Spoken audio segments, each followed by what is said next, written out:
los que estáis conectados, bienvenidos a esta sexta sesión del curso sobre enfermedades raras en adultos dentro del Foro de Medicina de Precisión del IDIVAL.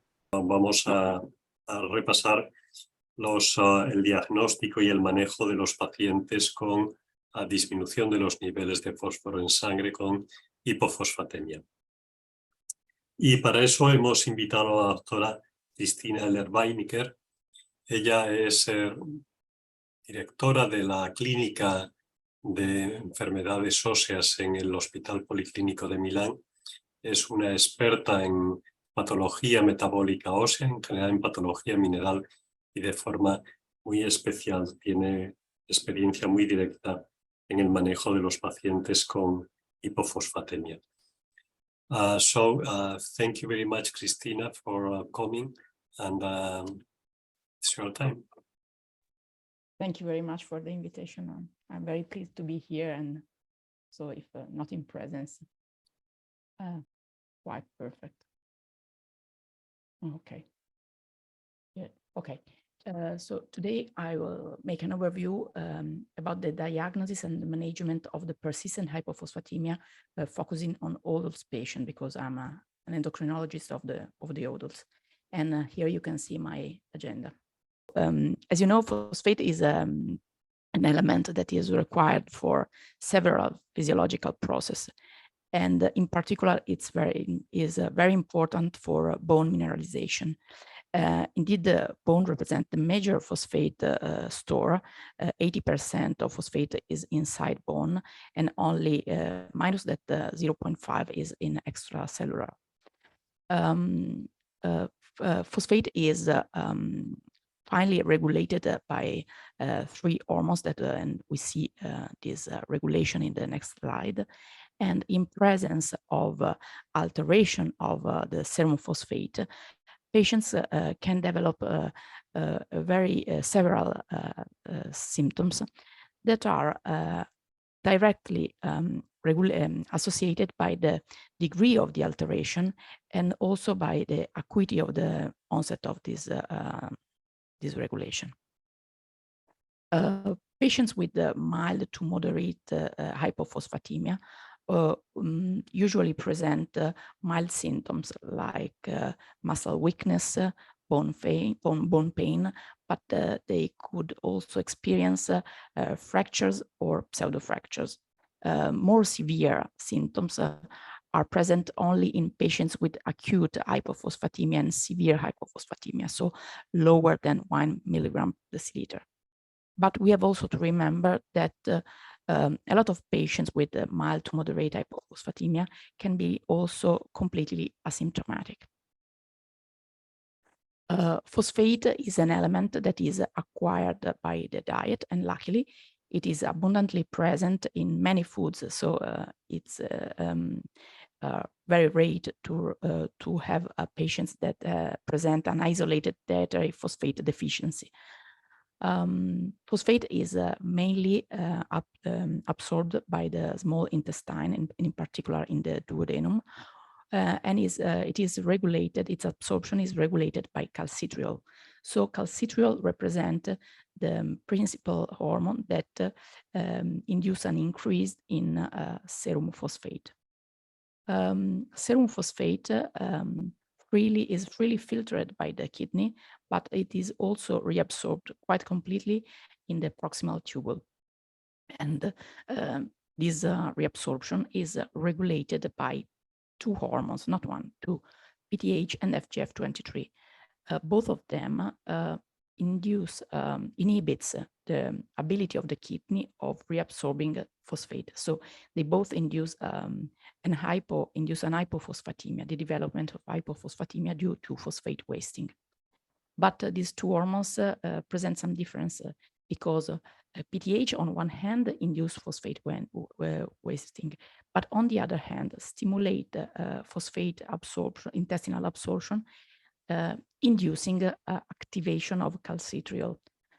On the other hand, FGF23 has a greater effect on phosphate wasting because it inhibits the kidney reabsorption, but at the same time, it inhibits the absorption at intestinal level. So the kidney represents the main organ, the main regulator of phosphate, of serum phosphate level. And we have to remember that normally in an adult, every day about 300 milligram of phosphate moves into and out of the bone in keeping with the physiological bone turnover. And so it is fundamental to maintain, to have a normal phosphate, serum phosphate level to have a proper bone mineralization. Here you can see the principal, the several causes of hypophosphatemia. Here you can see the cause, the factor that determines acute hypophosphatemia that don't represent the topic, and they are due to alteration of the intercellular phosphate. And here you can see the causes of persistent hypophosphatemia, so chronic hypophosphatemia. They are divided considering what causes hypophosphatemia. So we can have both acquired and genetic causes. We can have hypophosphatemia due to reduced intestinal absorption.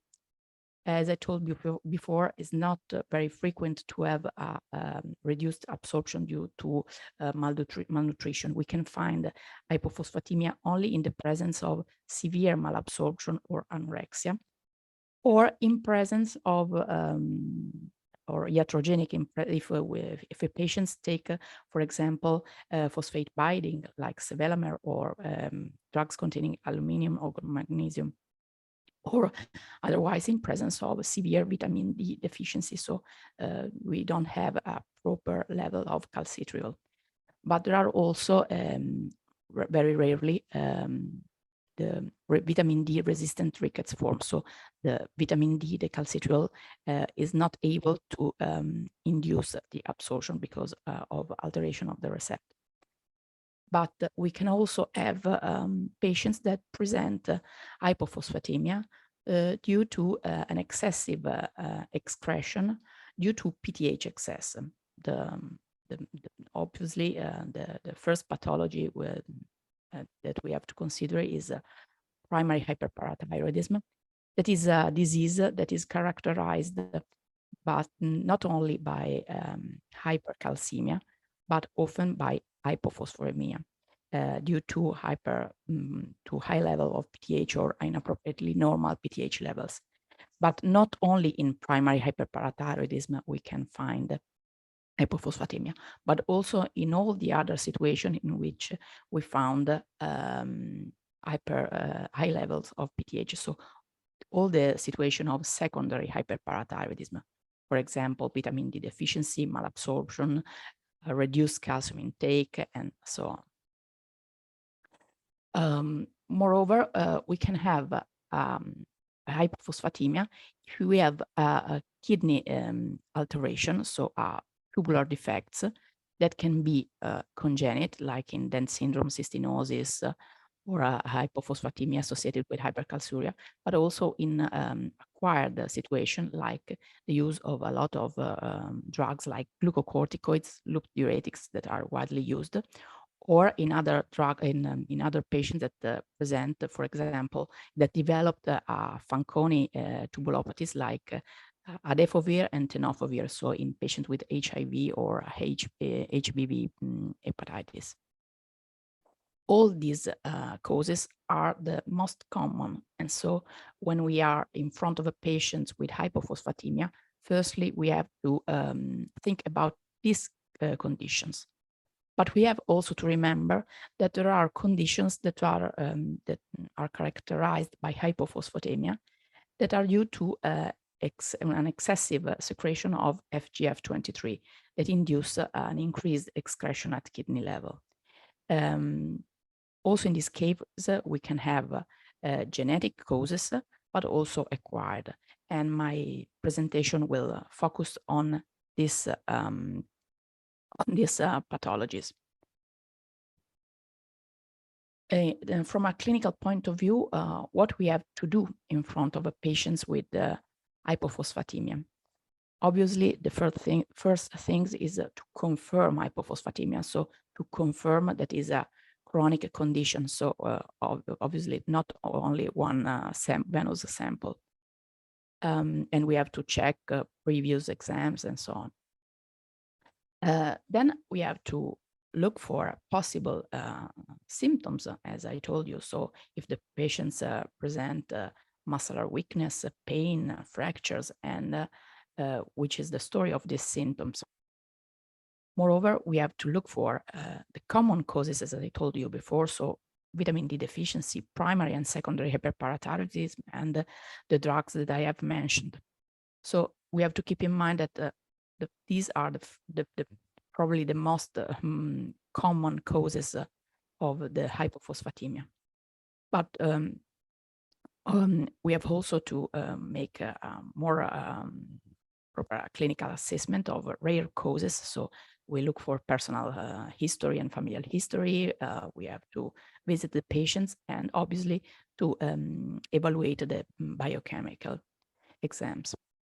And I pinpoint this TMP value, and I will speak later to explain how it is important and how we can calculate this parameter. Here, I show you which are the characteristics of pediatric onset rickets that remain in adults. So if we see an adult with hypophosphatemia, to exclude or to confirm that he possibly has congenital form, we have to look for signs and symptoms that can represent the symptoms of pediatric rickets. So, for example, one of the most common are short stature, the presence of leg deformities in varus, but also in varus. A positive history of excessive dental caries and tooth abscess. This is very important. A history of craniosynostosis. But also we have to look for example, extraosseous calcification, hearing loss that are typical of a long-standing hypophosphatemia. Here I show you what is the tubular maximal reabsorption. This value describes the level below which kidney has the maximum reabsorption of phosphate. So under this value, the kidney reabsorb all the phosphate he could, and normally should overlap with normal serum phosphate levels. To calculate these parameters, we need fasting morning serum phosphate and creatinine, and we have to measure phosphate and creatinine in the second morning urine sample. How can we calculate this parameter? We can use this normogram, that is an historical normogram. But to do this, we should know this formula that we have to calculate the tubular reabsorption of phosphate, and then you can see here. And then using BVOG normogram, find the TMP. But in the last years, it is also possible to calculate TMP using calculator that are available or on internet, or for example, I have a formula on my Excel, so it's more easier. If we find an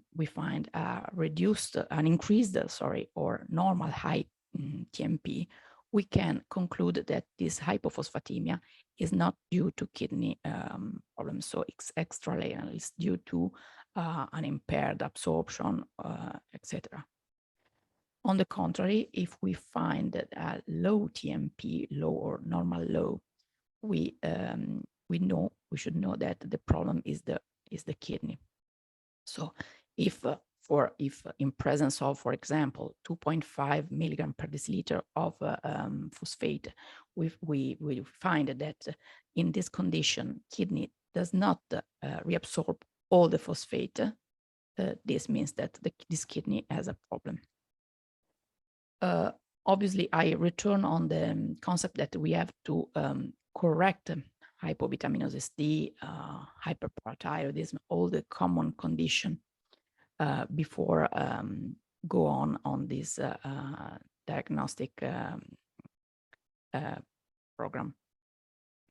But once we find a low TMP after the exclusion or normalization of high PTH levels that act the same, exactly the same as FGF23, they both reduce the expression of the co-transporter, sodium phosphate co-transporter at kidney level. So after the exclusion of or normalization of high PTH, we should measure FGF23 that I showed you before, is the other fundamental, crucial hormone for phosphate regulation. If we find a low FGF23 levels, we can say that the problem is primarily the kidney. So we are in front of an acquired or hereditary kidney disease. Obviously, we other important exams are represented by urine exams to look for, I don't know, tenuria, aciduria, aminoaciduria, and so on. On the other hand, if we find high or normal, inappropriately normal FGF23, we can say that we are in front of an hereditary or acquired FGF23 dependent hypophosphatemia. I pinpoint that FGF23 can be also in these patients be inappropriately normal, similarly to what happens in primary hyperparathyroidism. If we find hypercalcemia, we can make a diagnosis not only in the presence of clearly high PTH, but also in the presence of inappropriately normal. In this case, it's the same. But I don't know, but normally FGF23 is not such an available dosage. So if we can't measure FGF23, what can we do? An alternative is to measure calcitriol, because a low or on an appropriately normal plasma level of calcitriol in the presence of hypophosphatemia might be suggestive of FGF23, because hypophosphatemia is strong stimulus to the synthesis of calcitriol. And for example, in the presence of hyperparathyroidism, that can induce hypophosphatemia. Also in this case, calcitriol is high, is FGF23 that inhibits strongly the synthesis of calcitriol. So this can be an alternative strategy. Here you can see all the form of FGF23 related hypophosphatemia rickets, all but one, and that is the first in this table of the acquired forms, are very rare, obviously, but we have to remind that it's frequently rare diseases are rare because they are rarely diagnosed. So we have to keep in mind that maybe the patients can have one of these.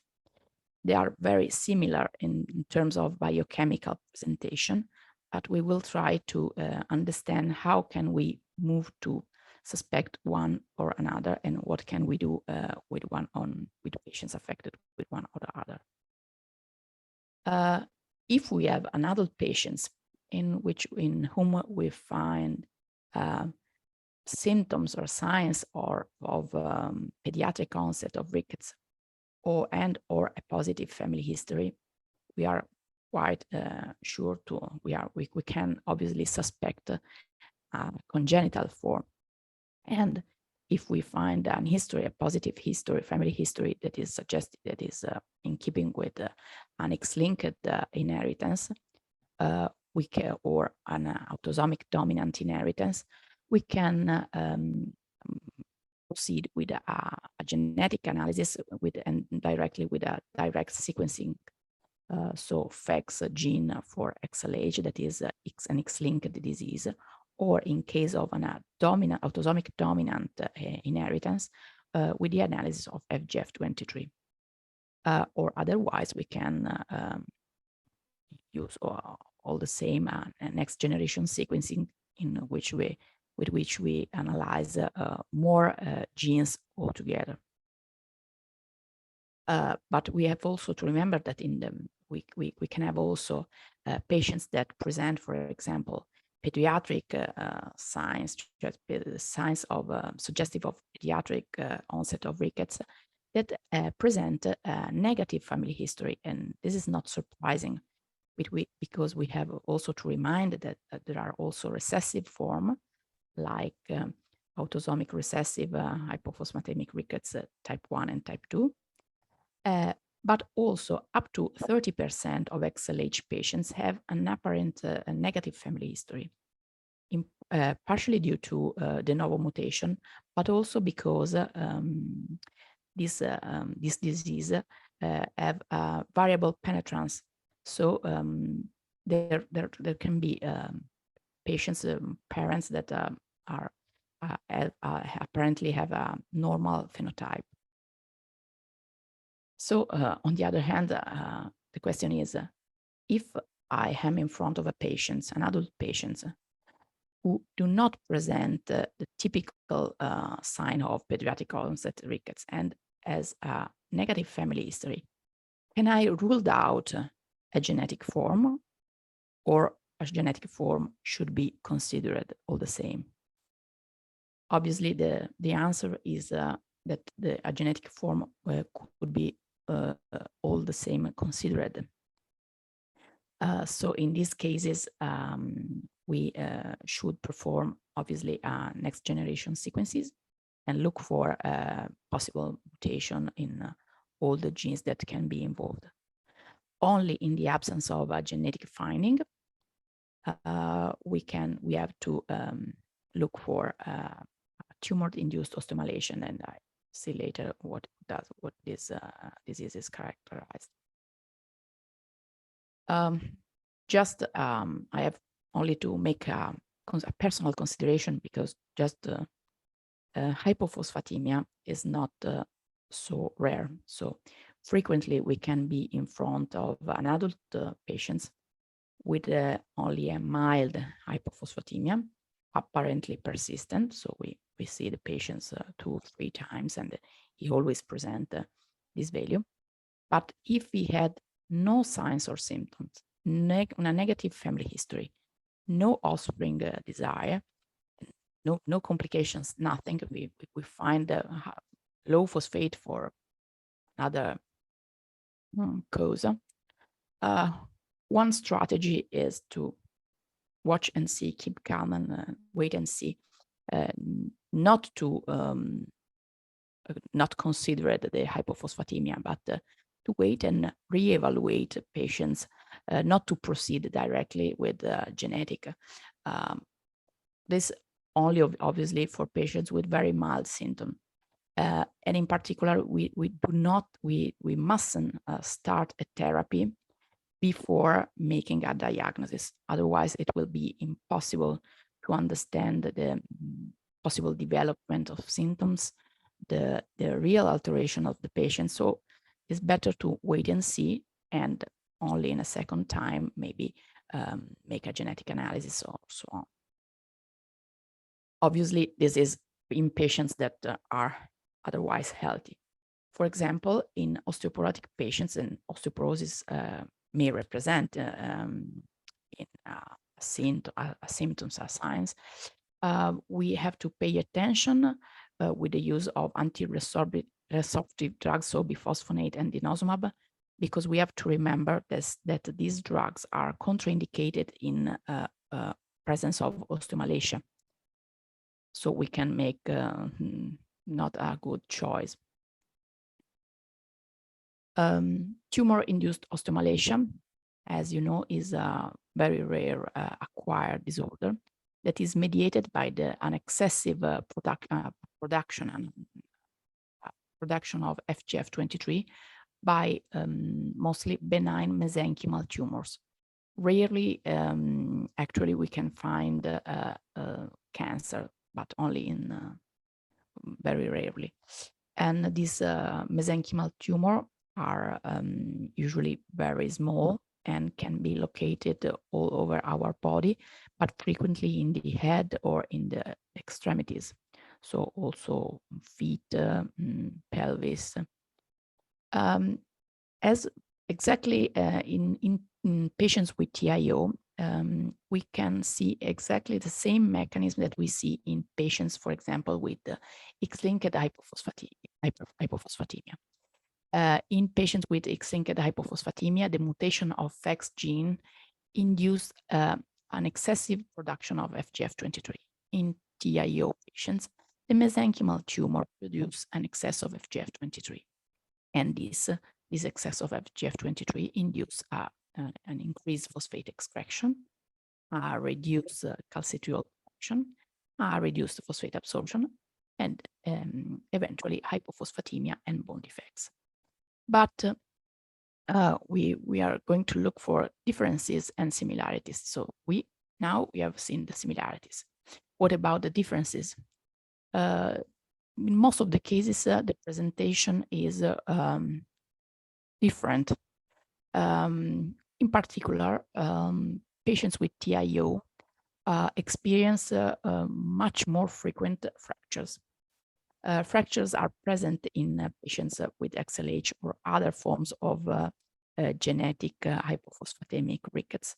But as you can see, in XLH patients in this study, we see 5 fractures in 43 patients, while we can see 8 fractures per patient average. So very much higher. Moreover, the symptoms of hypophosphatemia is usually much more severe in patients with TIO, and they worsen during the time. So frequently they arrived after with a delay in the diagnosis, and often they need to use a wheelchair, for example, for an extreme weakness of the proximal muscle of the legs. And also the biochemical can be more alterated. Another characteristic is that, for example, BMD in patients with rickets, it's not alterated. For example, at lumbar spine, we can frequently find high BMD due to calcification, ligament calcification, for example, while, for example, TIO patients show reduced, very reduced BMD at femur. Moreover, TIO patients, not always, but frequently present higher FGF23 levels. Now I show you another forms of hypophosphatemic rickets that can be misconfused with TIO sometimes. It is represented by autosomic dominant hypophosphatemic rickets. This disease is due to mutation in FGF23, and this mutation induced the determinant inability to inactivate FGF23 level. During the last years, it became clear that iron deficiency in general population is a stimulus for FGF23 secretion. But normally in a normal person, the hyperproduction of FGF23 is followed by also an inactivation of this hormone. But this does not happen in patients with autosomic dominant hypophosphatemic rickets. So in these patients, in the presence of iron deficient, the disease became more severe. And it's typical that these patients can be normally asymptomatic, and they become symptomatic only after anemization, after the reduction of the iron. like for menorrhagia, abortion, pregnancies, or other causes. So the iron deficiency in these patients play an important role in triggering this disease. And as you can see in this case report, we can make a diagnosis in patients that are phenotypic, in adult patients that are phenotypically normal and present in previous present normal phosphate level. Here I show you one acquired cause of hypophosphatemic FGF23 related conditions, and it is the only one that is not rare but very common. In patients with an iron deficient anemia, if we give, and so they present, as I told you, a high level of FGF23, but also of inactivated FGF23. If we give intravenous ferric carboxymaltose, this can induce a very severe hypophosphatemia that can develop in about 50% of the patients, because this drug inhibits the ability of FGF23 cleavage. So these patients acutely cannot inactivate their FGF23, and they developed hypophosphatemia that persists for up to 3 months and can be severe. I saw many patients with phosphate that became lower than 1 milligram per deciliter, and they can present muscle weakness, multiple fractures or pseudo fractures. So this at the exordium can be confused with a TIO, but luckily it is not a persistent condition. Obviously, the first treatment is not to repeat an infusion in these patients and to treat, as we see later, the deficit of phosphate. So now we're going to talk about the management and what we can do with in the presence of persistent hypophosphatemia. The treatment obviously should aim to counteract the chronic hypophosphatemia caused by the excess of FGF23. And this why? Because we counteracting the hypophosphatemia, we aim to improve the mineralization of bone teeth, and so to avoid fractures or reduce fractures to allow the fractures to heal. And we want to improve muscle function, to alleviate pain, and to reduce long-term complications that, as I show you before in the slide of XLH, are represented by, for example, tendon ossification, extraskeletal calcification in the articulation, and so on. In front of a patient with tumor-induced osteomalacia, which is the treatment of choice. The treatment of choice obviously is the surgical resection of the tumor that is responsible for FGF23 production. So the medical therapy is not the first line therapy. We can give the patients medical therapy until we find the lesions, and then the patients should undergo surgical resection. But if the lesion cannot be localized, or if it's unresectable, in this case, the patient should undergo medical therapy. In the presence of an autosomic dominant hypophosphatemic rickets, as this slide shows very well, the subministration of iron is able to normalize FGF23 and also serum phosphate.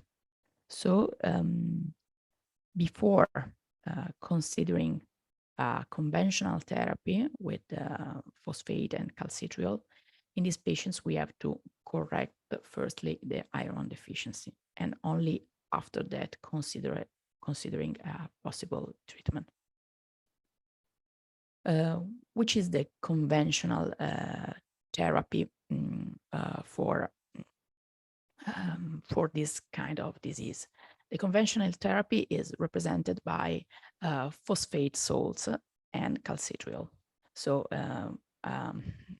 until a few years ago, it was the only therapy that is available. And with this therapy, we try, in some way, we try to refill our body, the body of the patients with phosphate, but is like trying to fill a container that has a hole.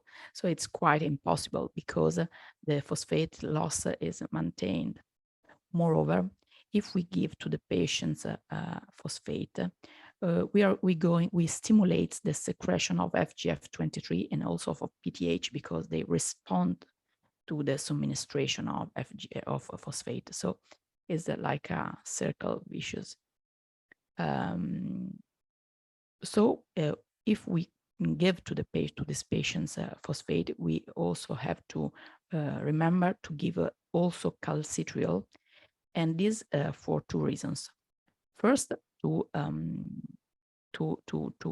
allow a proper absorption at intestinal absorption, because FGF23 inhibits calcitriol, and calcitriol is fundamental to absorb. Otherwise, we are going to stimulate FGF23 without absorbing anything. On the other hand, calcitriol try to inhibits the PTH rising.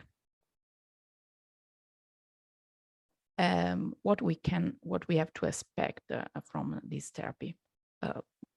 Quite good result, because patients treated for whatever is the cause. So if the cause is the ferric carboxymaltose or TIO or XLH, we can expect an improvement in the pain, improvement several degrees of osteomalacia.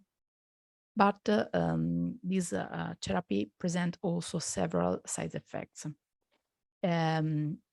As I told you, the renal phosphate wasting and hypophosphatemia persist. We are not able to correct, for example, hypophosphatemia.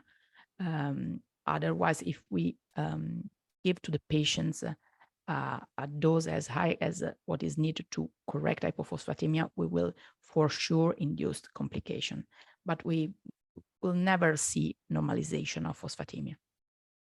And this therapy increased level of FGF23. Some long-term complications as hearing loss and enthesopathy are not improved because they are probably related to the excess of FGF23 and not to the low level of phosphate. And very important is to remind that this therapy induces hyperparathyroidism, can induce hypercalciuria, nephrocalcinosis, and renal dysfunction. And moreover, is frequently not so well tolerated. So if we know that in pediatric patients, we have to give this therapy to all or other therapy, it is not well clear when we have to give conventional therapy in adult. First of all, we have to correct also in these patients, also after making the diagnosis of an FGF23 related hypophosphatemia, we have to correct the vitamin D deficiency with cholecalciferol, and we have to ensure a normal calcium intake. Sorry, Cristina, 5 minutes. Okay, I will be very quick. Obviously, we have to treat patients that are symptomatic, so patients that present muscle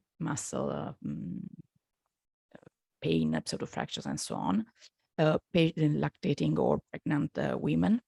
Adults needs a lower dose than the dose that we use with pediatric patients. It is very important that it is recommended not to routine treat asymptomatic patients, because the side effects are higher than the beneficial expected benefit that we can expect. In patients, if a patient present high level of PTH, we had to stop phosphate because otherwise we will worsen this condition. And in this case, we can give to the patients calcitriol alone. The problem of high PTH levels in these patients is very frequent. We can observe hyperparathyroidism, considering the secondary and primary, in up to 80% of these patients, and a tertiary hyperparathyroidism, so an autonomization of a secondary hyperparathyroidism in which we can find hyper-PTH and high hypercalcemia in up to 15% of the patients.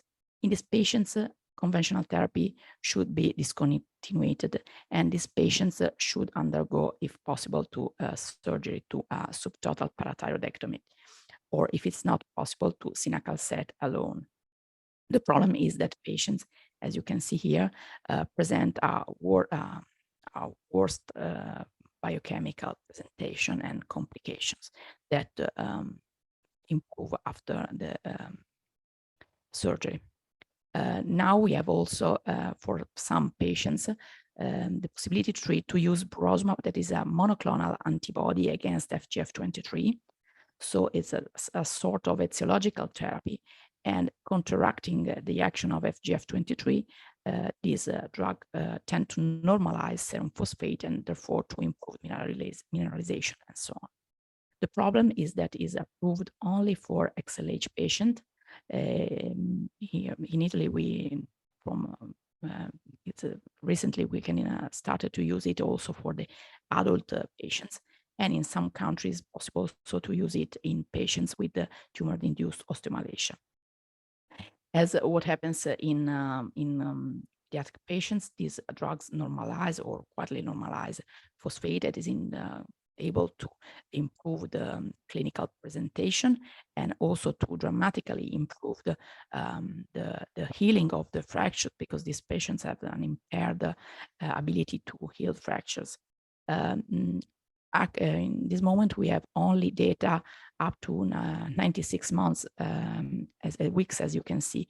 So we don't know which is the history of a long-term treatment for this patient, but is obviously very promising and is a very huge improvement in respect with the previous therapy. This I go very quickly, only to say that in patients with tertiary hyperparathyroidism, we cannot use the conventional therapy. Brosmab is able to improve the symptoms, but not to improve, to normalize the phosphate.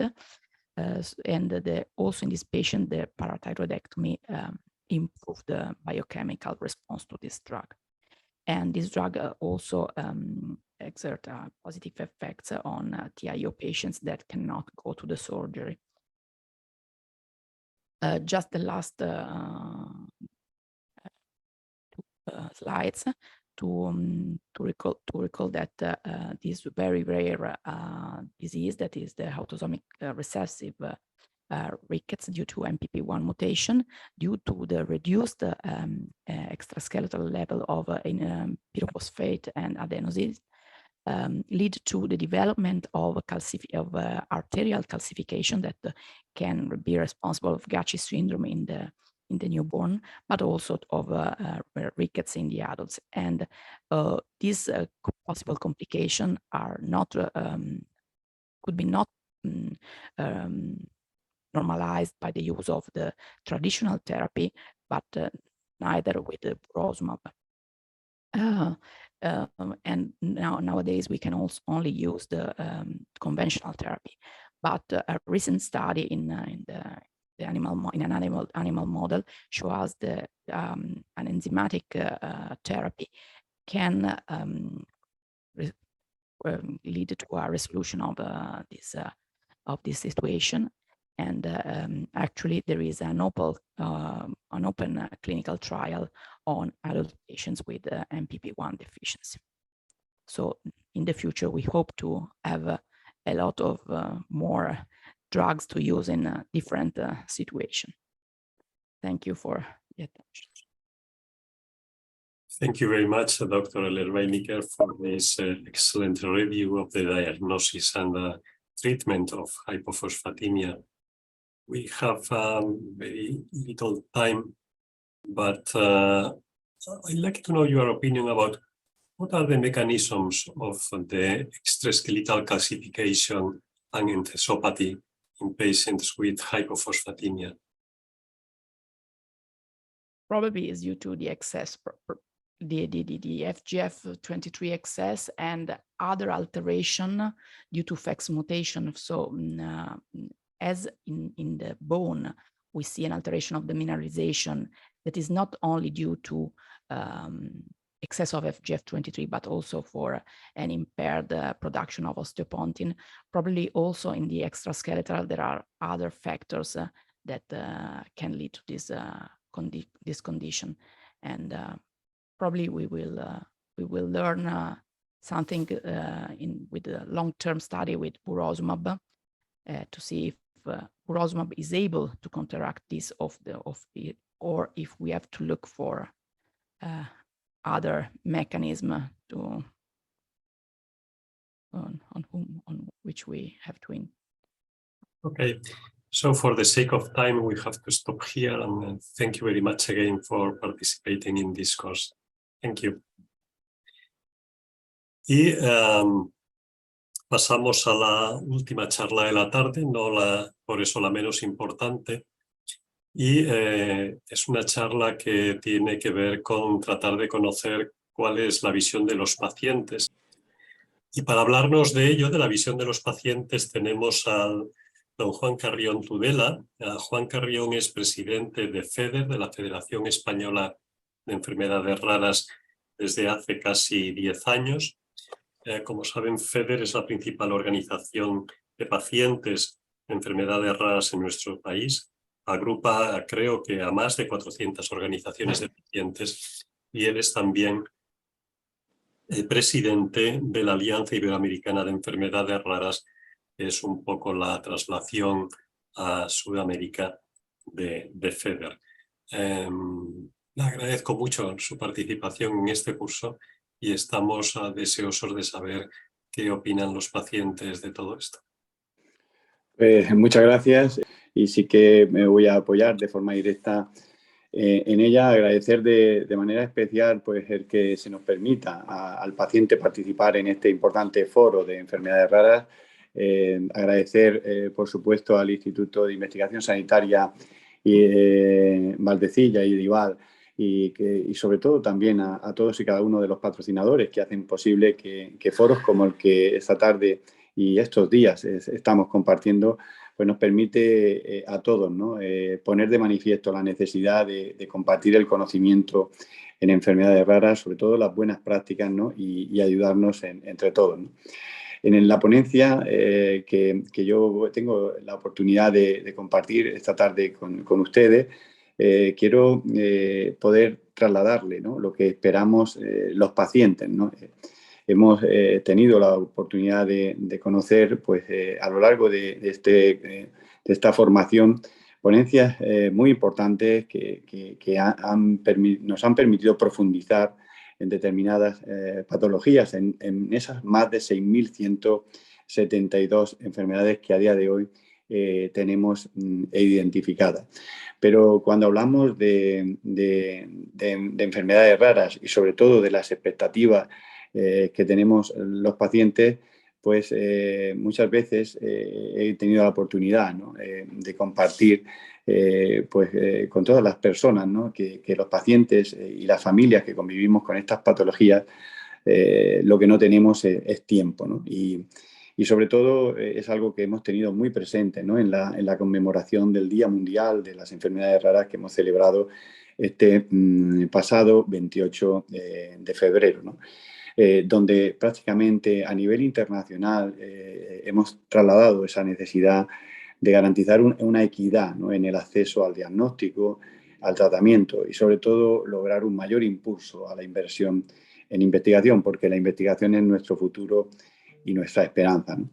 Y precisamente pues en esos agradecimientos que yo compartía con las personas que han hecho posible este foro y por supuesto con los patrocinadores, con Roche, con la Sociedad Española de Farmacología Clínica y también pues con la Fundación Caja Cantabria, Pues gracias por organizar, como decía, foros que nos permiten reunir a todas las partes implicadas, ¿no?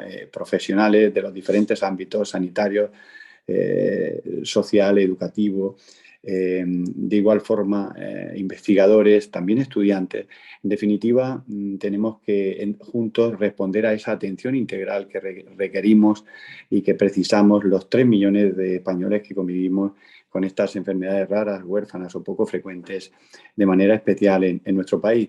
Y cuando hablamos de enfermedades raras, pues también tenemos que tener presente esa magnitud, porque si lo contextualizamos a nivel mundial, pues estamos hablando de más de 42 millones de personas en Latinoamérica, más de 36 millones en Europa y un total de 350 millones en todo el mundo. Y siempre he dicho que al lado de cada una de estas personas está toda una familia que convive en torno a la enfermedad. Pues bien, los principales retos, ¿no? y esas principales expectativas que tenemos los pacientes los voy a distribuir y separar por diferentes bloques, ¿no? Y el primero que quiero compartir con ustedes es el diagnóstico. Lograr un diagnóstico precoz en enfermedades raras es vital y es clave, ¿no? Porque el 65% de los pacientes lo que nos ponen de manifiesto precisamente es que la enfermedad se agrava. El tiempo medio para conseguir un diagnóstico en nuestro país es de 4 años, según los datos publicados por la Federación Española de Enfermedades Raras a través de su estudio de necesidades sociosanitarias, estudio en serio. Pero esto mismo hemos tenido la oportunidad también de contrastarlo en otros países a nivel internacional y vemos como, por ejemplo, en Latinoamérica este tiempo es superior, incluso llegando a tener de tiempo media para conseguir un diagnóstico cifrado entre 8 y 9 años, ¿no?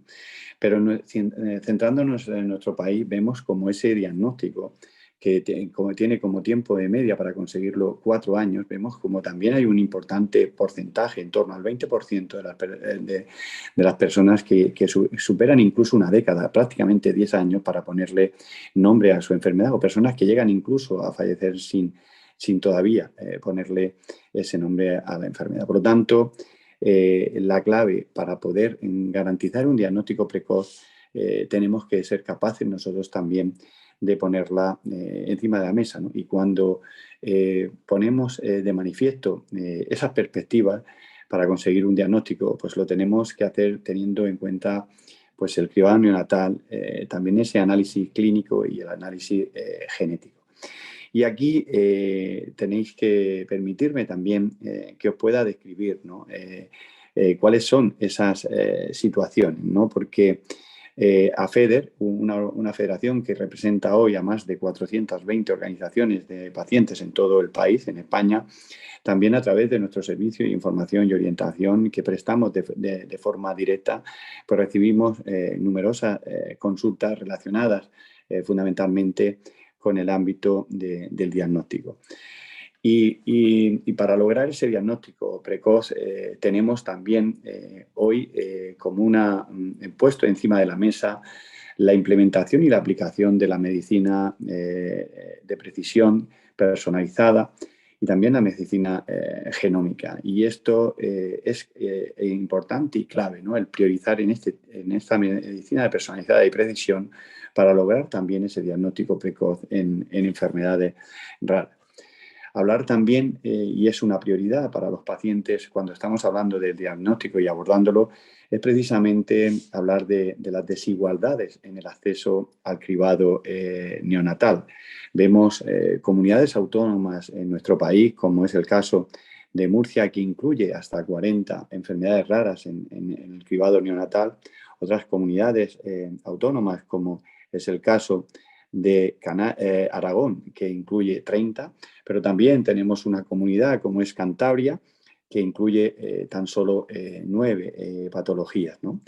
Y desde el Sistema Nacional de Salud, a día de hoy, se han dado pasos importantes para implementar ese número de patologías que se incluyen en la prueba de cribado neonatal.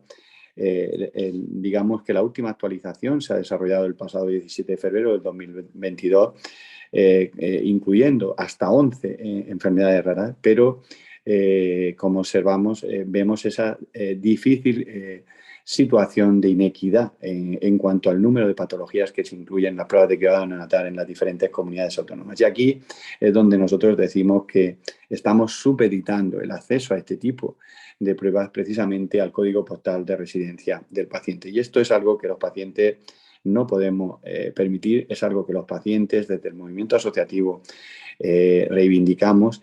Y sobre todo también lo hacemos para lograr una homogenización en el número de patologías que se incluyen en las pruebas de cribado neonatal. Desde ahí que nosotros desde FEDER estamos impulsando la creación de una ley de cribado neonatal precisamente para poder evitar esas desigualdades que a día de hoy se nos dan dentro de las diferentes comunidades autónomas. Otra de las problemáticas que enfrentamos dentro de este bloque dedicado al diagnóstico es precisamente que España hoy es el único país de Europa que no dispone de la especialidad de genética clínica. Y en este sentido, pues he tenido la oportunidad de reunirme con diferentes ministras y ministros y también con el actual ministro de Sanidad. Y para mí siempre se me ha trasladado que esto es una prioridad, pero a día de hoy no lo es. Me voy a quedar con las palabras, ¿no?, que se nos trasladaban, donde se nos indicaba que en julio de este año, en julio del año 2023, pues España iba a dejar de ser ese único país en Europa que no dispone de esa especialidad de genética. Pues ojalá que podamos lograrlo. Y de igual forma tenemos que ser capaces también en diagnóstico tener puesta nuestra esperanza, ¿no?, en ese plan de medicina de precisión de nuestro Sistema Nacional de Salud. Un plan que hoy y también en este curso tenemos la oportunidad de contar con Ángel Carracedo, que coordina la iniciativa Impact a través de su centro de medicina genómica en Santiago de Compostela, y que ha permitido poner encima de la mesa un sistema coordinado para poder dar respuesta precisamente a un diagnóstico precoz de las enfermedades raras. Creemos que este tipo de acciones colaborativas y poniendo a disposición la medicina personalizada y de precisión es posible lograr este diagnóstico precoz. De igual forma, cuando hablamos de la importancia del diagnóstico y de ese agravamiento de la enfermedad, si no conocemos el nombre de esta patología con la que tenemos que convivir, pues es importante compartir con todos ustedes también los logros, ¿no? Y es que en los últimos años, desde el Ministerio de Sanidad, hemos impulsado un programa de casos sin diagnóstico, un programa que también se ha impulsado también a través del Instituto de Salud Carlos III y también del FEDER, en coordinación también con el contexto internacional, y que permite también poder avanzar en las respuestas de este diagnóstico. Pero también donde identificamos un primer gran logro es con la identificación del código ORFA, el código 616874, con el cual se identifica también a las personas sin diagnóstico, ¿no? Y esto es muy importante, ¿no?, porque identificar a las personas que a día de hoy se encuentran bajo la denominación de trastorno raro, completamente investigado, sin un diagnóstico determinado, que es cómo se describe literalmente este código órfano, lo que nos permite es ahora trabajar y luchar para que este código se pueda implementar en nuestro país, incorporándolo dentro de nuestro Sistema Nacional de Salud, y por supuesto que nos permita identificar también a todas y cada una de las personas que a día de hoy se encuentran en la búsqueda de diagnóstico en nuestro país. Otro de los retos y de los desafíos que esperamos los pacientes es precisamente abordar la identificación del número de pacientes que convivimos con estas 6.172 enfermedades raras identificadas, y es hablar del registro de enfermedades raras. España dispone de un registro estatal de enfermedades raras. Esto para los pacientes supone una esperanza tanto a nivel clínico como también de investigación, pero evidentemente aquí los tiempos no van como los pacientes nos gustaría que fuesen, ¿no? Hemos tardado un importante tiempo para poder implementar este registro estatal de enfermedades raras, que a día de hoy, según el último informe publicado, ha permitido identificar 28.397 casos vivos y también fallecidos, y que corresponden con la información que han aportado 13 comunidades autónomas sobre 22 enfermedades raras, ¿no? Y esto tiene un gran desafío, ¿no? Y es la importancia de compartir la información y compartir el conocimiento. Y yo lo decía al inicio de este foro, ¿no? Es decir, la importancia de generar estos espacios, ¿no? Donde nos permiten compartir la información. Pues en nuestro país no podemos ponernos esa venda en los ojos porque no hemos sido capaces de compartir toda la información de la que disponemos. Es decir, nuestro Sistema Nacional de Salud tiene unas competencias también descentralizadas en el ámbito sanitario, en el ámbito de las comunidades autónomas. Esto ha permitido que, a pesar de disponer de un registro estatal de enfermedades raras, también disponemos de un sistema de información de enfermedades raras en cada una de las autonomías y evidentemente, si realmente queremos que este registro estatal se dote de contenido y de información, tiene que nutrirse precisamente de compartir todas y cada una de esas informaciones. Unas informaciones que a día de hoy, como decía, tan solo 13 comunidades han compartido, y esto nos deja también una laguna importante que tenemos que seguir trabajando, que es precisamente el poder sensibilizar la importancia de dotar a estos sistemas de información de los recursos necesarios y sobre todo de garantizar también de un procedimiento ágil que permita compartir la información y traspasar la información tanto desde el punto de vista autonómico a ese registro estatal. Creemos que somos también de los pocos países a nivel mundial que dispone de un marco normativo que regula este registro estatal. Yo tenía la oportunidad de compartir hace apenas unos días también en Latinoamérica, ¿no? Es decir, donde no existe ninguna experiencia de registro.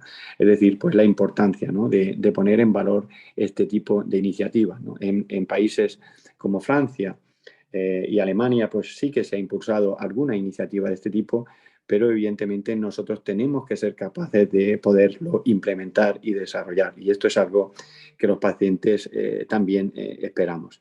Otra de las cuestiones, ¿no? que yo os he puesto de manifiesto es precisamente toda esa esperanza que hemos depositado en el proyecto IMPA Genómica, ¿no? que se impulsó en el año 2021 y sobre todo que va orientado, ¿no? a la medicina de precisión para poder ayudar en ese diagnóstico de las personas con enfermedades raras, ¿no? Que no han podido ser diagnosticadas con los métodos asistenciales de rutina, ¿no? de nuestro Sistema Nacional de Salud, ¿no? Y esto lo que va a establecer es un trabajo colaborativo, un trabajo en red que va a permitir, como os decía, lograr ese diagnóstico precoz.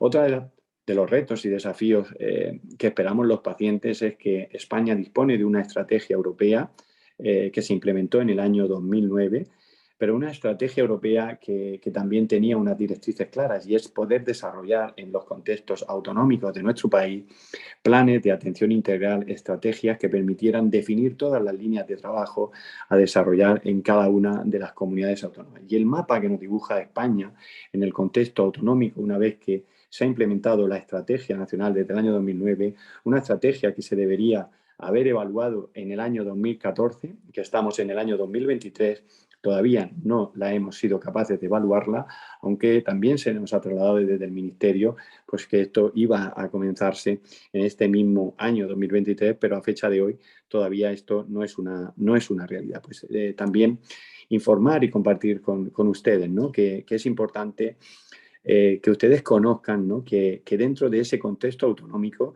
hay 7 comunidades autónomas que han podido ya desarrollar planes de atención integral y estrategias de enfermedades raras. Concretamente, las comunidades que lo han implementado, estos planes de atención integral, son Canarias, Extremadura, Castilla y León, en Galicia, y se encuentran también en fase de evaluación Andalucía, Madrid y Murcia, pendiente también de renovación de estos planes.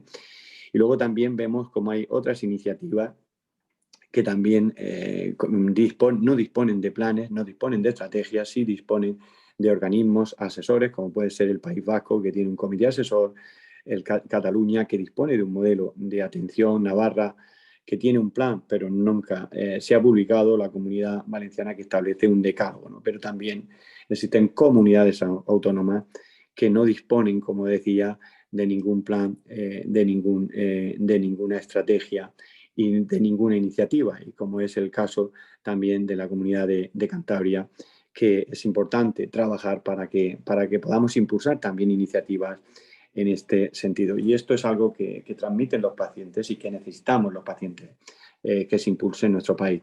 En la actualidad estamos también con el horizonte puesto a nivel internacional porque España asume en julio la presidencia de la Comisión Europea y tenemos dentro de las prioridades el impulsar también en ese contexto europeo la puesta en funcionamiento de un plan de acción europeo de enfermedades raras donde los pacientes vamos a formar parte activa de ese plan de acción europeo y que va a permitir posteriormente implementarse ya con una visión de futuro para todos los países miembros de la Unión Europea. Otra de las problemáticas que los pacientes ponemos de manifiesto es precisamente la investigación. Solo el 20% de esas enfermedades raras que a día de hoy conocemos se investigan. En España se constatan 1.109 proyectos de investigación a través de iniciativas promovidas también por el Instituto de Investigación de Enfermedades Raras, Carrión y también por el FEDER.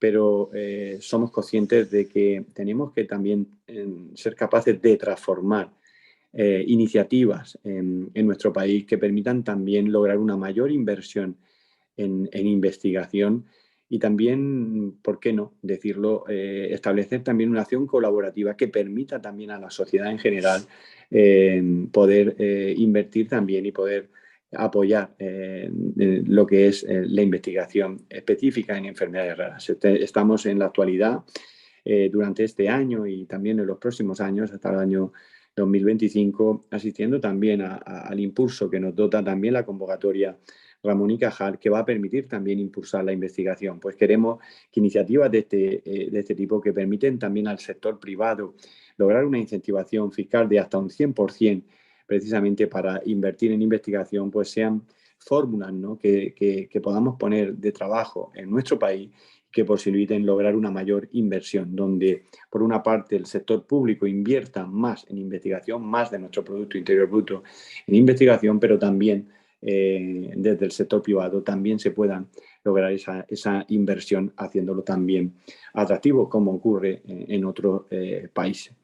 Otro de los pilares que yo quiero compartir con ustedes es precisamente en esa radiografía que yo hoy estoy poniendo a su disposición, es precisamente el tratamiento, ¿no? Ya que solo el 5%, ¿no?, de estas enfermedades raras disponen de un tratamiento, de un medicamento huérfano que pueda mejorar la calidad de vida del paciente y en algunos casos poder incluso llegar a curar la enfermedad.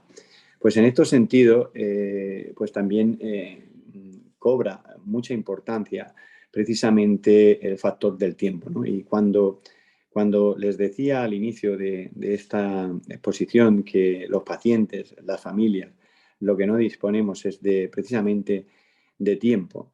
Lo decía porque la radiografía que se nos dibuja cuando hablamos de accesibilidad a medicamentos huérfanos en nuestro país es una situación difícil. Cuando ponemos nuestra mirada precisamente en Europa y vemos cómo por parte de la Agencia Europea del Medicamento Huérfano hay autorizados y también comercializados 146 medicamentos huérfanos.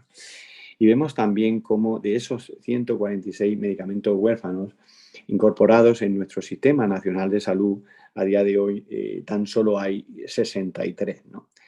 Imagínense que ustedes, cada uno de ustedes es el papá o la mamá de un niño o ustedes mismos son una persona en edad adulta que convive con una de estas enfermedades raras, que conoce también que existe un medicamento huérfano que está autorizado en la Unión Europea, que forma parte de esos 146 medicamentos huérfanos, pero que no se puede implementar ni puede ser accesible en el país donde residimos, ¿no? Y aquí siempre he dicho, ¿no?, que nosotros nos consideramos ciudadanos españoles, pero también ciudadanos europeos y tenemos que ser capaces de exigir esos mismos derechos, lograr un acceso en equidad y en igualdad a todos y cada uno de los medicamentos huérfanos.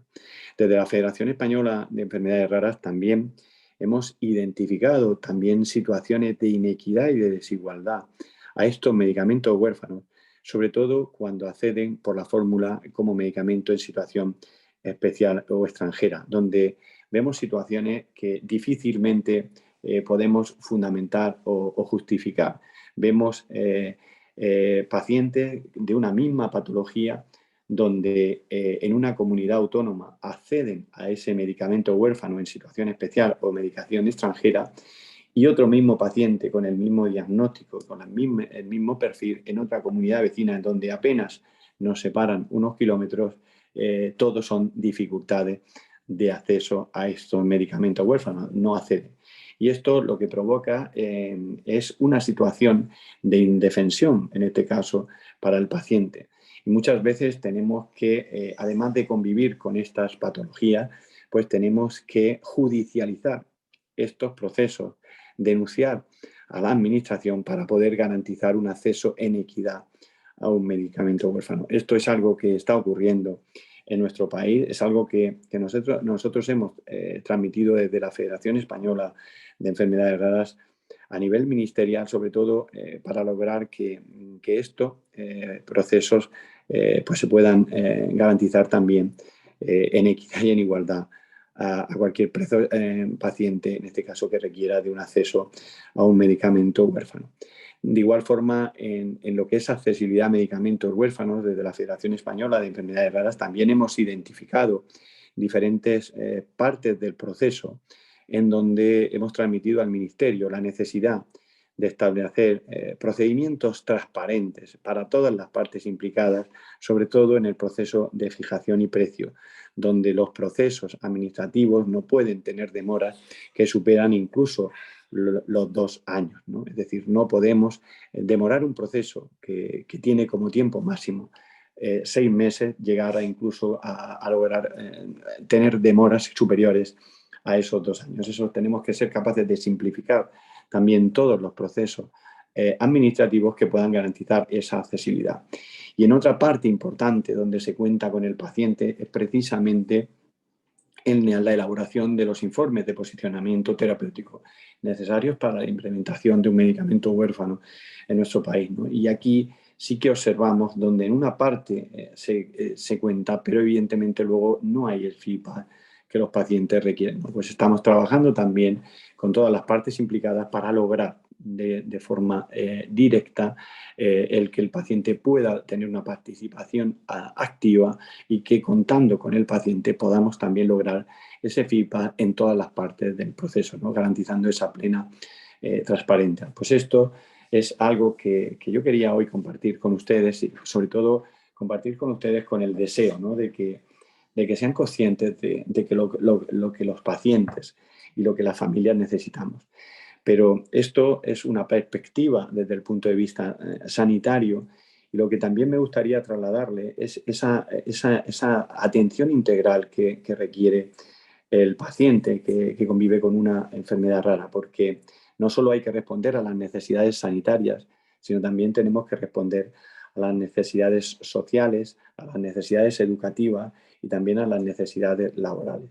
Y aquí en nuestro país también tenemos grandes retos que abordar en este sentido, ¿no? Es decir, tanto en generar marcos de protección al colectivo que permitan, tanto en edad adulta, generar esa protección a la persona en edad adulta y también en edad, fomentando también esa inserción laboral y la dotación de recursos y prestaciones que permitan también posibilitar el respaldar todas las situaciones a las que se enfrentan las personas en edad adulta, pero de igual forma en edad pediátrica, ¿no? Facilitando al rol, en este caso, que ejerce el padre o la madre, pues a través de la CUME, a través de la prestación de cuidado del menor con enfermedad grave, que posibilite también su accesibilidad a este tipo de prestaciones y que garantice, ¿no? que el menor pueda tener una atención plena como requiere, ¿no? Y de igual forma, en el ámbito educativo tenemos que ser capaces de poner nuestro horizonte, ¿no? en dotar de los recursos necesarios para garantizar esa educación plenamente inclusiva, ¿no? Pues, en definitiva, todo esto que yo les estoy compartiendo es precisamente pues desde la perspectiva que desde la Federación Española de Enfermedades Raras y desde todo nuestro movimiento asociativo pues estamos impulsando, estamos trabajando todos juntos y unidos precisamente para poder trasladar todos estos mensajes, todas estas necesidades que yo les he compartido a los responsables de todas las administraciones, no solo en el ámbito estatal y autonómico, sino también en el local. Es decir, cualquier persona que desee aportar en este ámbito puede hacerlo y puede contribuir a mejorar el futuro de 3 millones de españoles, ¿no? Yo pienso que es importante, ¿no?, que cuando hablamos de diagnóstico pensemos siempre que el diagnóstico es una línea de meta, ¿no? Pero también a su vez es una línea de salida, ¿no? Porque disponer de un diagnóstico nos va a permitir también tener una mejor atención de la patología con la que nos tenemos que abordar y enfrentar, ¿no? Y por último, pues precisamente también la necesidad de poner de manifiesto esa parte social, ¿no? Es decir, convivir con una enfermedad rara o en búsqueda de diagnóstico requiere para el paciente que en primera persona y para su familia enfrentarse también a una situación de aceptación y de convivir con esta patología donde necesitamos los pacientes y la familia el apoyo profesional, tanto social como psicológico, que nos permita afrontar y convivir con esta nueva situación con la que tenemos que iniciar un largo camino, porque estamos hablando de que cuando hablamos de enfermedades raras, la cronicidad está muy presente en todas y cada una de estas patologías, ¿no?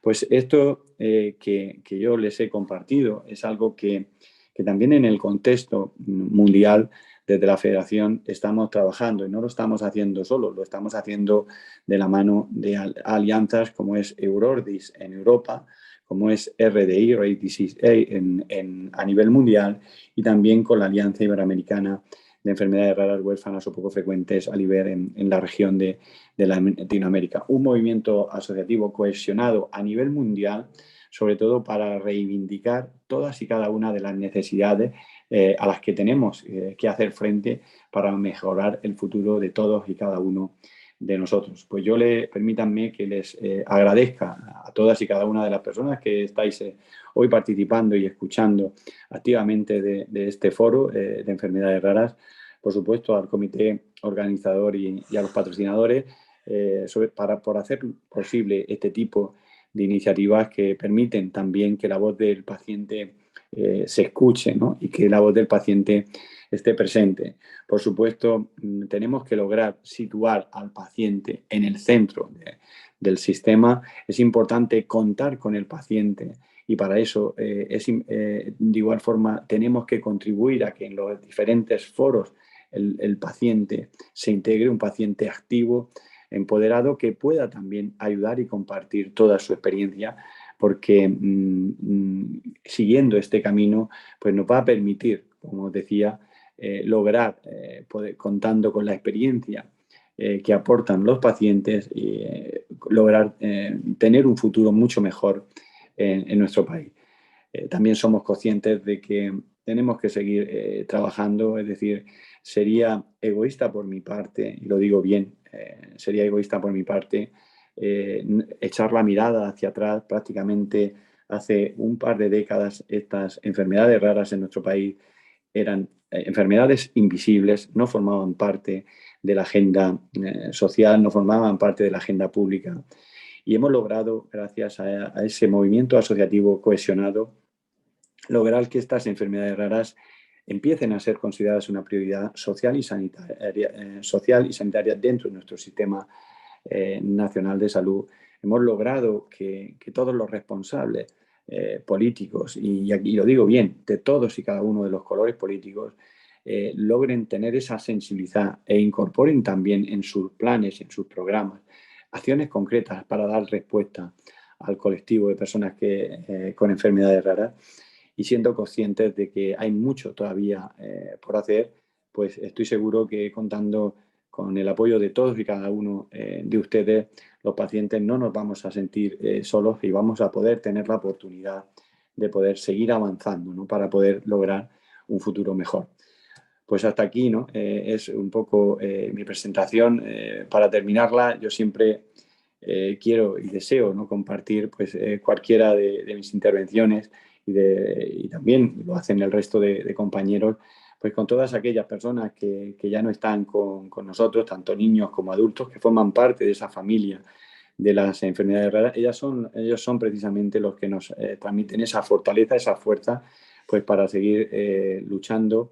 Ellos son los que nos guían también para continuar unidos recorriendo este camino, y yo solo tengo que darles las gracias por generar este tipo de foros que permiten también que la voz del paciente se escuche.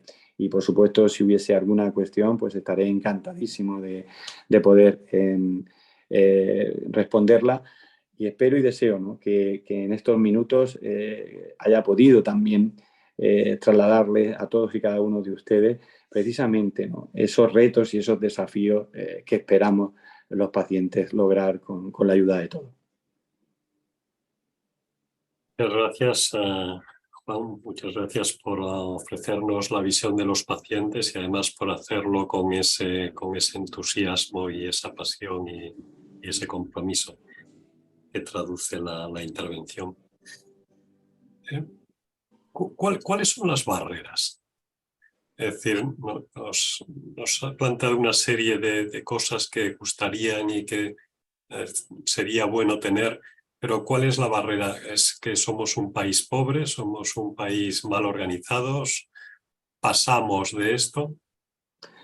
Mirad, te lo respondo claramente, es decir, si somos capaces de compararnos, yo también quiero poner en valor la marca España y de nuestro país, es decir, he tenido la oportunidad de visitar países europeos y países en otros continentes y revisar también en profundidad el trabajo que se está desarrollando en enfermedades raras. Y lo que sí que puedo compartir con todos ustedes es que el trabajo que venimos desarrollando en España es un trabajo innovador y pionero, y que en Europa estamos muy por delante, es decir, pero precisamente por eso, porque tenemos grandes profesionales, y aquí hay que ponerlo en valor, grandes profesionales dedicados también a este abordaje de las enfermedades raras, grandes investigadores que han situado precisamente a España como uno de esos países punteros. Pero siempre digo que tenemos que creernos esta realidad, tenemos que ser capaces de creernos, ¿no? Es decir, y el ejemplo te lo pongo, hemos sido capaces en nuestro país de identificar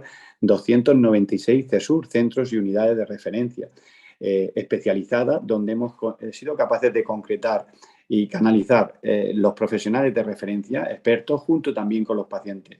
Y además también hemos sido capaces de integrar de esos 296 CESUR, 110 en esas redes europeas de referencia. Somos uno de los países en este sentido que somos capaces de establecer esos procedimientos y esos protocolos. Pero luego falta dar ese paso más importante de cercanía. Es decir, tenemos la estructura, tenemos los 296 CESUR en nuestro país, pero no tenemos a día de hoy publicada una hoja de ruta de derivación, un protocolo de derivación que permita al profesional de atención especializada derivar a un paciente con claridad a uno de esos CESUR.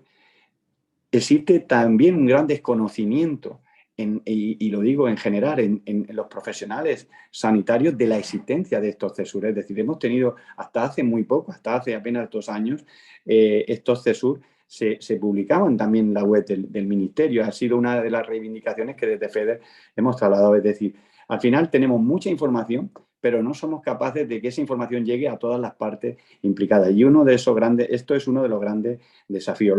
Otro de los grandes desafíos y también como barrera es que España se crea que puede invertir en investigación, y que esto es el futuro y esperanza de muchos españoles, ¿no? Es decir, y que tenemos que poner esa mirada en países como Suecia, que invierte el 3% de su Producto Interior Bruto en investigación, y ejemplos donde esa investigación ha sido trascendental, donde hemos sido capaces de reunir todos los recursos en un tiempo récord. Nos lo ha puesto, esa era una de esas lecciones aprendidas que nos dejaba el COVID, ¿no? Pues ese paralelismo es el que viven y al que se enfrentan miles de personas que convivimos con estas enfermedades raras. Pues tenemos que lograr todas esas sinergias. Y luego en una parte clave importante, y es que en ese diseño de líneas estratégicas, de estrategias de enfermedades raras, yo siempre lo he dicho, el papel es capaz de aguantarlo todo, pero tenemos que impulsar planes de atención integral y estrategias que lleven ligadas también dotaciones presupuestarias que permitan implementar todas y cada una de las líneas estratégicas y acciones que contemplan esos planes y esas estrategias autonómicas. Es decir, si no somos capaces de dotarlas también de los presupuestos específicos necesarios, difícilmente todo quedará en un papel y no dará respuesta al paciente, que es lo que realmente necesitamos. Y fundamentalmente son estos grandes retos los que tenemos. Tenemos los pacientes muchas esperanzas depositadas. Hemos asistido en estos últimos 6 meses o diría incluso un año, a poner de manifiesto iniciativas tan innovadoras como ha sido el proyecto IMPACT, compartiendo esa medicina personalizada y genómica, esas estructuras que van a permitir compartir conocimiento. Pues yo me quedo con una frase que me transmitía el doctor Ángel Carracedo hace apenas unos meses cuando visitaba su centro en Santiago de Compostela.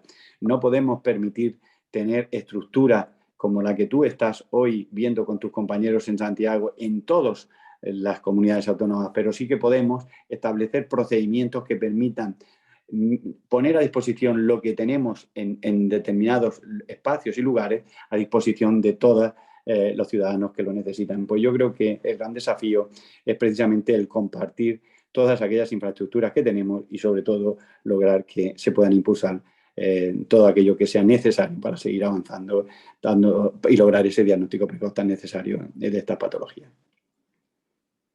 Muy bien, pues con la esperanza de que estas peticiones asciendan hasta donde tengan que ascender y hasta los niveles de decisión adecuados, lo dejamos aquí dándote de nuevo las muchísimas gracias por tu participación. Pues muchas gracias y tendréis la oportunidad, perdonadme, os pido disculpas, no he podido utilizar la presentación por un problema técnico, pero os lo voy a hacer llegar para que lo podáis también compartir con las personas y nos tenéis a vuestra disposición para cualquier aclaración, cualquier contacto que preciséis, pues estamos a vuestra disposición directa para poder responder. Estupendo, pues con esto cerramos la sesión de esta tarde y nos citamos de nuevo para mañana a las 4. Hasta mañana.